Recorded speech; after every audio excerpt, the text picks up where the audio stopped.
नमस्कार, मी सुनंदा मनवर। आजची रेसिपी आहे इडली नारळाची चटणी।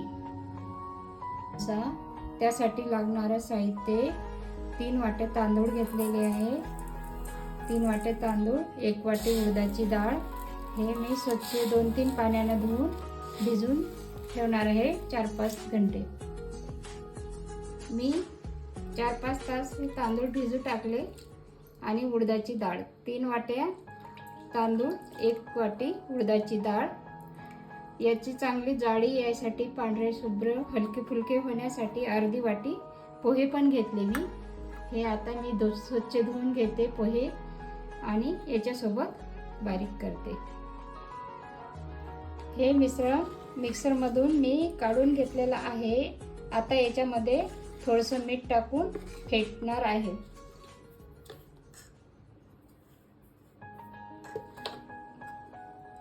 मीठ टाकलं, आता 2 मिनिटं फेटत आहे आणि रात्रभर झाकून ठेवते।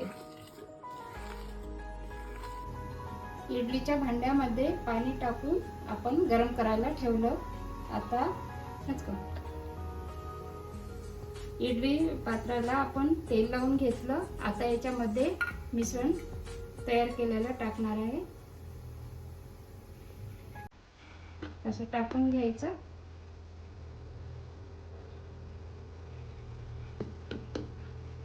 थोडं असं कमीच टाकायचं।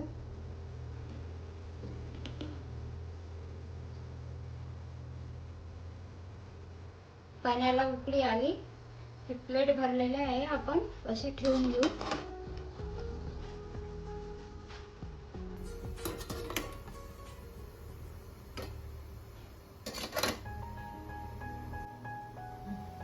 दहा ते 15 मिनिटं झाकण लावून होऊ देऊ आपण। 15 मिनिटं झालेले आहे, थंड करून घेतला। आता मी इडली रेडी झाली पाहिजे।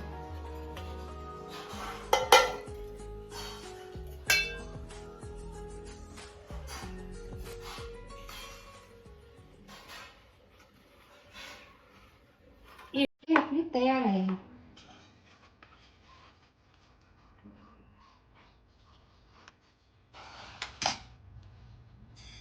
स्पंज आला आपल्या इडलीला। आपली इडली तयार आहे बघा।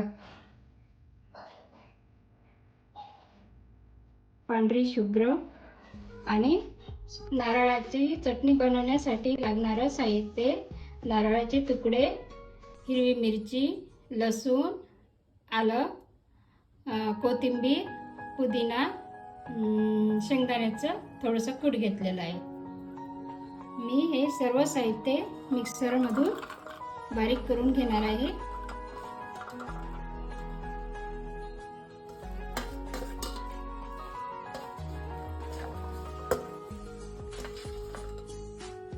याच्यामध्ये मीठ टाकते,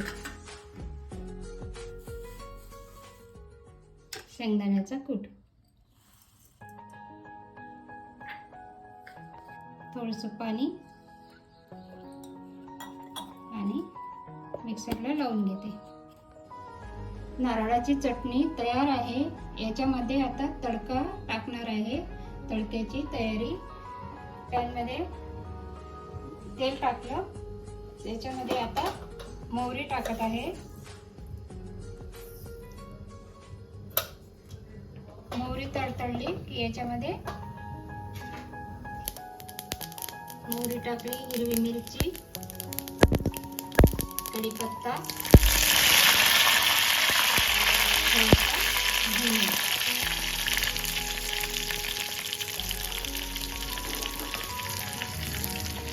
टाकायचा।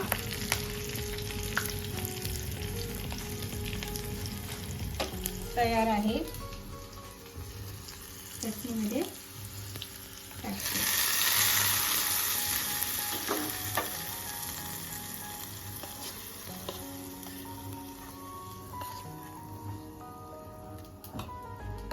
चटणी तयार आहे। इडली आणि नारळाची चटणी तयार आहे। तुम्ही पण करून बघा।